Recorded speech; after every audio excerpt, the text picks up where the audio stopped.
Hey, what's going on everyone? Moose here, Airguns of Michigan, and today we are going to take our FX Impact M3 and we are going to add all of our components to it to get it set up to start doing the testing that we've been talking about, right? I've led up to this, we've talked about the Saber stuff, so today we're going to start putting the accessories on it. We're going to start by changing out this bottom rail to an Arca so that I can use my Accutac Bipod until my TRS Bipod gets here, which I don't know when that's going to be, but I definitely wanted to be able to shoot off of a Arca Bipod, and all of my Accutacs are Arca. So we're going to start by taking this and swapping it out for an Arca rail. And we're going to dump these screws out, set this over to the side, grab our Arca rail, stick this back on there. I do not have a Saber Tactical at the moment in Arca. I do have one on order, so for the time being we're going to add this other Arca rail to the bottom here, so that, like I said, we can add an Arca rail or an Arca Bipod, and then we're going to start swapping out these other parts. Go ahead and snug these things up, get it in there, and get this done. So hopefully you guys are having a great day. I am super stoked to be starting on this project, and can't wait to bring it to you guys. And let's grab our Arca Accutac and try to slide it on from the end. Yep. Go ahead and tighten her up. Flip the gun over, and away we go. Drop this thing down a little bit. Alright, so next step that I'm going to take on is the buttstock. In order to do that, we're going to unscrew this bolt out of the side of our buttstock, and it simply comes right out. Keep these things together because you may want to go back to that someday. Can't imagine you would, but there is the possibility. Grab a pair of cutters real quick, and we're going to cut this off so that's out of the way. And we're going to take this rail and unscrew this this big nut with the clamp on it. And this is where you're going to want to start thinking ahead, because depending upon which hand you shoot with is going to depend upon which way you're going to mount this to work with the Saber Tactical bench monopod. So I know that being right-handed, I generally will have my bipod on the right side of the gun. So I'm gonna tip this back forward, turn this thing in sideways, and tighten up this wheel here, and get our Saber Tactical buttstock in place. And obviously very cool with the adjustability for your length of pull, as well as the canting of the shoulder mount. I do have my plate here, which is going to attach to this side, and go ahead and grab our nut driver. Wrong one. And we're going to go ahead and, if I can get it, we're going to screw it in here to the side. We're going to throw this one in there as well. And you know, there's lots of in-depth videos on this, so I'm not really going to cover the in-depth of it, only because Quite honestly, there's a lot of videos out there already that talk about how to mount these accessories. I'm just showing you me putting it onto the gun. So like I said, it's, if you really need in-depth looking, then you can check out the other guys that have done the videos already. And there we go. So now we've got our adjustability for MOA and as far as windage left and right. So, alright, there we go. We're starting off. Let's see how this thing feels. Oh yeah, I can see it happening already, Captain. So the next thing that I'm going to install, and we're going to flip the gun back over. We're going to take the monopod back off. We're going to flip the gun over. And we are going to, number one, finish tightening these screws up. Oops. Don't act like y'all never done that one before, because you have. We've all fumbled our tools and dropped them on the floor. Next step, we're going to remove the original FX grip.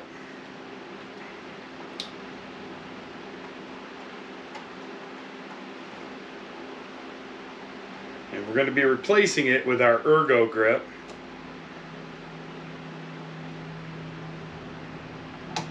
And I'm hoping, bear with me, because I'm not 100% on this, that the zero grip is going to work with this bag rider.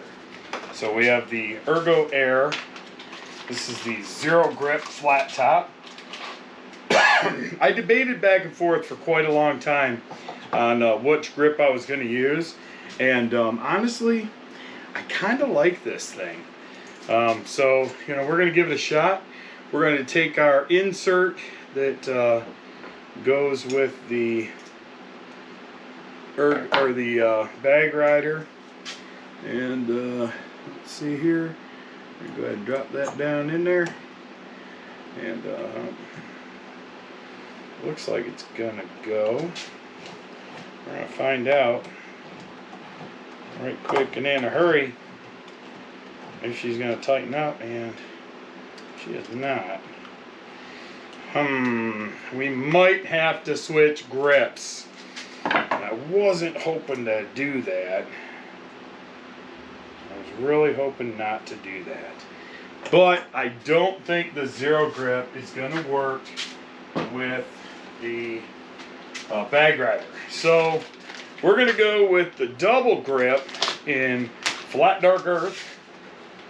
So she's going to be an odd one. I will get a replacement. I'll get a black grip to be able to replace this with. And that is definitely going in there. Get this thing centered.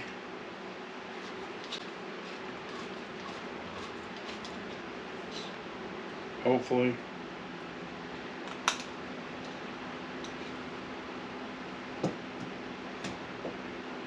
Now I just put one of these things on another impact, so I know that the Ergo grip will work, but we are definitely running into a bit of an issue, aren't we? She does not want to pop through. There we go. Didn't want to pop through that hole, but now we got her, and I think she's actually tightening up now. No. Come on now.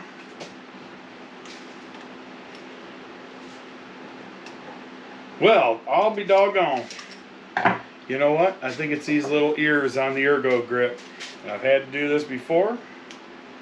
Not something that I normally want to have to do, but I think those ears are getting in the way of this setup.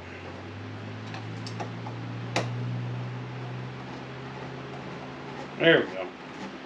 She's definitely going in now. For sure.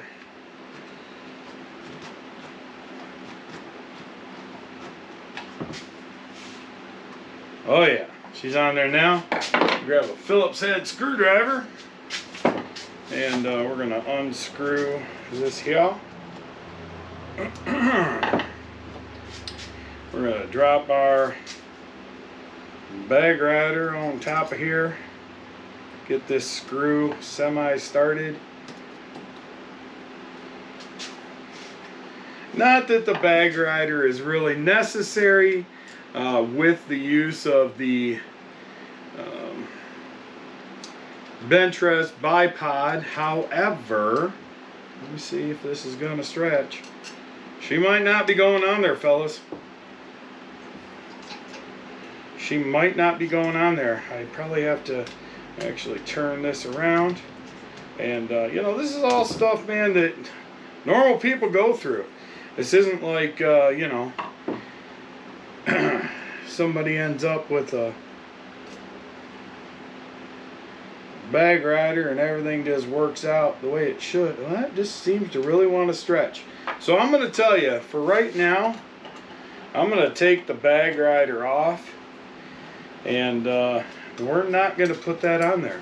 So that's unfortunate. I kind of wanted to have it on there, but honestly, you know, like I said, these are the showing you exactly what I am experiencing along the way. So we're gonna go ahead and jack her back up on her monopod and her bipod, and then we're gonna go ahead and move on to our TRS rail. And for that, we are going to loosen these two up here.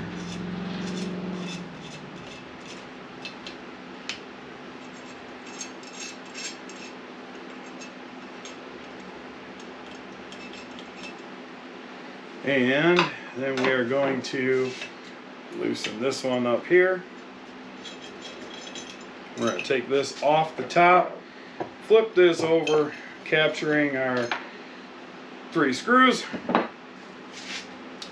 Grab our Saber Tactical TRS rail.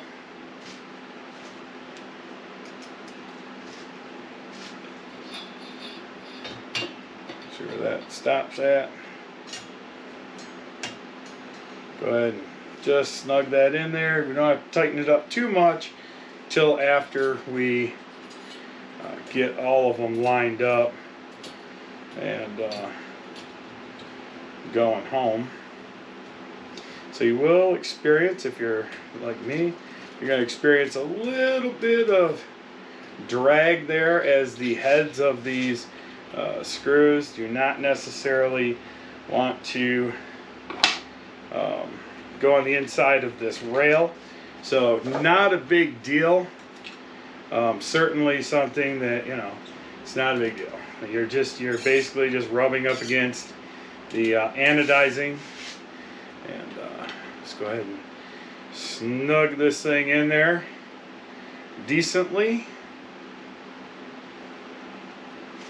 And from there,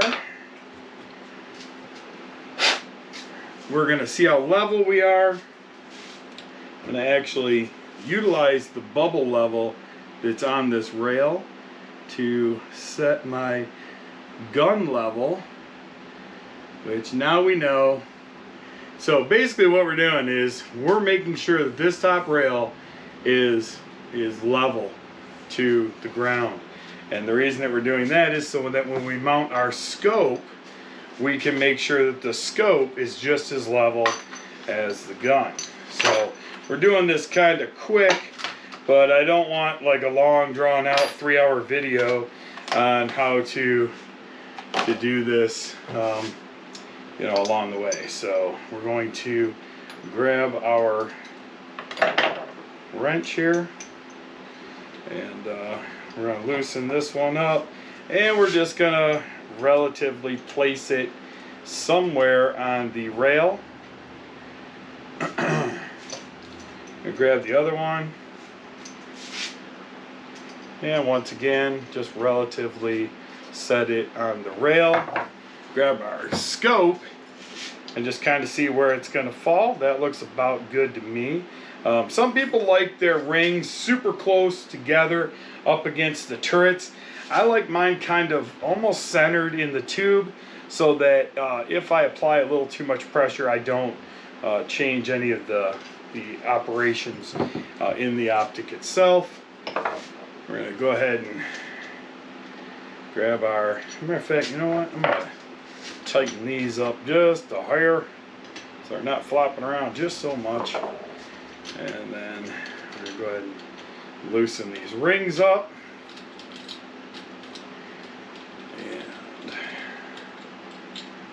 But I tell you, I hope you guys are as excited as I am, man. We're going to do a lot of testing with this gun. If you haven't seen the other videos in this series, go back and check them out, where I introduce the Saber Tactical stuff. Then I do the unboxing of the airgun itself, and then now this one is putting the basic parts onto the gun. And the journey here is that we're going to take a stock air rifle, and that's actually really pretty good. I gotta give myself some credit for that. And then we're going to show what it's capable of doing, the way that it sits straight from the factory. Then we're going to start adding all those options, right? We're going to take all those options, including the superior heavy liner. This is just a standard liner in here now. We're going to take all those additional options and we're going to add them to the gun and see the difference in performance and what we're getting from the gun. So, you know, I hope that is something that excites you guys. So for those of you that have never used a level to level your scope, this bubble level is telling me that the gun's backbone is level. This one here is now telling me that the scope is mechanically level to the gun. Now I can go ahead and place my caps back on and just gently turn these in so that they're holding. And now if something happened, if I bump the table or whatever, the scope isn't going to go flying, hit the ground, and cause all kinds of problems. You want to do a crisscross pattern when you're doing this as well. I do have a torque wrench. I'm not going to use it for now because I'm just going to snug these up just enough that, you know, it's not going to turn, it's not going to twist, it's not going to move. But before I take it out, we'll torque it up, and we'll do the right torquing to it. So once again, dead center, good to go. We can pull this off. Now our gun is, for the most part, ready to be shot out at the range. So bringing this bipod back, and oh yeah, that's just a beautiful picture. This element is the Titan is just an amazing optic. The bipod is just absolutely butter smooth. And I do want to talk about that because I had somebody mention this the other day. I reviewed this bipod before, and I had issues with it. And you know, I am an honest reviewer, and I released that. And after talking with Izzy over at Saber Tactical, they did replace my bipod. So stand up, guys. You know, Izzy, Donny, all you guys, man, just amazing people. I really appreciate being part of what you guys are doing, and having the opportunity to utilize your parts as well. This is a seriously long time coming thing for me. You know, FX reached out to me and said, you know, what are you interested in doing? And I told them, I said, man, I'd love to get a slugger going and get out there and really push a, you know, a power block 22 caliber with some heavy slugs, tension barrel, Donny FL Ronin. By the way, speaking of Ronin, what was I thinking? We're gonna take this old Donny FL, and these are made by Donny 4FX. We're gonna take this off and we are breaking out the Ronin. And now this thing is ready for some high pressure, long range shooting. And as I said, we're going to start out shooting this thing just like it is as you see it now. Then what we're going to do is we're going to add some parts to it. We're going to add the Superior Heavy Liner. Eventually, we're going to add the tension barrel system. We're going to add the tungsten hammer. I'm going to show you guys how I do that. Then what we're going to do is we're going to turn around and we're going to take my 35 caliber barrel and we're going to swap out the probe. We're going to put the 35 caliber barrel on the end of it. We're going to have to get a different moderator for that 35 caliber. But I'm going to show you what this thing, excuse me, I'm going to show you what this thing's capable of going from 22 to 35. And we're going to start slinging some serious 357s downrange. So thank you guys for hanging out, taking a look at what we're doing. And there's a lot more coming. This is going to be the summer of the impact for sure. We're going to really go in depth. I'm going to talk numbers on my tuning. I'm going to show you guys how I tune. We're going to talk numbers on the valve, the whole 9 yards. We might even take this thing apart, do some polishing. We're going to adjust the trigger. I'm going to show you how to adjust your trigger to get just that perfect trigger feel. We're going to adjust the trigger horn so that it's not so flat, like I got to reach my hand around. We're going to turn it so that it's on a nice, comfortable angle. So we're going to talk about all that stuff. We're going to keep adding more and more Saber Tactical stuff as it comes out. And we're going to be shooting this thing better than 400 yards. We'll see how good of a shot I am, but I promise you, this gun's going to pull off greater than 400 yards. And we're going to take you guys along all summer long. So thanks for hanging out. Do me a favor, if you're not already subscribed, go ahead and subscribe. I should have said that in the beginning of the video, but it doesn't cost you anything. And all it does is help me out, help me to bring you guys more and more content. So I appreciate it. And then, you know, give it a thumbs up. You know, what's not to like about air guns? Even if you don't like FX, even if you don't like me, it's still air gun shooting. So give it a thumbs up. I appreciate you guys. We'll see you next time. I'm Moose. This is Airguns of Michigan. Be good to each other, and God bless.